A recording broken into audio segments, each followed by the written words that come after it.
ഞങ്ങളുടെ കൂടുതൽ വീഡിയോസ് കാണുവാനായി നിങ്ങളുടെ മൊബൈലിൽ ഗൂഗിൾ പ്ലേ സ്റ്റോറിൽ കയറി സർഗം കിച്ചൺ എന്ന് ടൈപ്പ് ചെയ്ത് ക്ലിക്ക് ചെയ്യൂ. കേവലം 1 MB മാത്രമുള്ള സർഗം കിച്ചണിൻ്റെ ഫ്രീ ആപ്പ് ഡൗൺലോഡ് ചെയ്യൂ. സൗകര്യപ്രദമായ രീതിയിൽ നിങ്ങളുടെ ഇഷ്ടാനുസരണം പുതിയ പാചക വീഡിയോകൾ കണ്ട് സ്വാദിഷ്ടമായ വിഭവങ്ങൾ തയ്യാറാക്കൂ.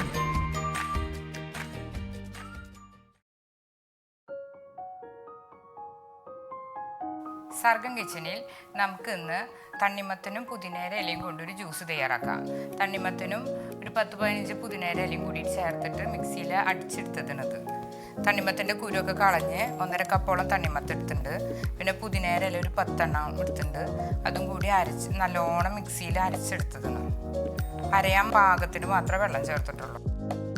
തണ്ണിമത്തൻ പുതിന ജ്യൂസ് തയ്യാറാക്കാൻ വേണ്ടിയിട്ട് ഒരു 1.25 കപ്പ് തണ്ണിമത്തൻ ചെറുതാക്കി നുറുക്കിയത്, ഒരു 5-10 പുതിനേര ഇല, പിന്നെ ഐസ് ക്യൂബ്സ്, പഞ്ചസാര 2 ടേബിൾ സ്പൂൺ എല്ലാം കൂടി ചേർത്ത് നമുക്ക് മിക്സിയിലൊന്ന് അരച്ചെടുക്കാം. ആദ്യം തണ്ണിമത്തൻ കുരു മാക്സിമം കളയാം. ഒരു നേക്കിലരിഞ്ഞാൽ കളയാൻ പറ്റും, ഒരു സൈഡ് വെച്ചിട്ട് അരിഞ്ഞു കഴിഞ്ഞാൽ. പിന്നെ പുതിനേര ഇല, ഐസ് ക്യൂബ്സ്, പഞ്ചസാരയും കൂടി ചേർത്ത് ആദ്യം നല്ലോണം ഒന്ന് അരച്ചെടുക്കാം.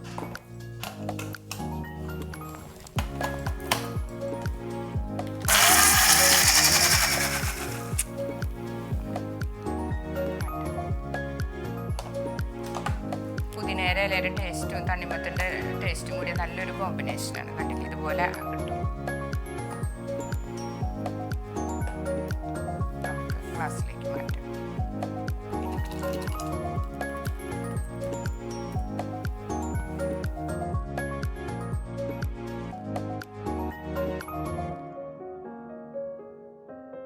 ഐസ് ക്യൂബ്സ് ഇടാം.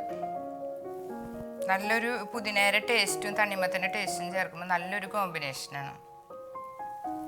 അങ്ങനെ ട്രൈ ചെയ്ത് നോക്കി, എല്ലാവർക്കും ഇഷ്ടപ്പെടും. ഇതുപോലുള്ള പാചക വീഡിയോകൾ ഇനിയും ലഭിക്കുന്നതിനു വേണ്ടി ഈ വീഡിയോയ്ക്ക് താഴെയുള്ള സബ്സ്ക്രൈബ് ബട്ടൺ ക്ലിക്ക് ചെയ്യുക. ഇഷ്ടപ്പെട്ടുവെങ്കിൽ ലൈക്ക് ചെയ്യുക, ഷെയർ ചെയ്യുക. കൂടുതൽ വീഡിയോകൾക്കായി യൂട്യൂബിൽ സർഗം കിച്ചൺ എന്ന് ടൈപ്പ് ചെയ്ത് സെർച്ച് ചെയ്യുക.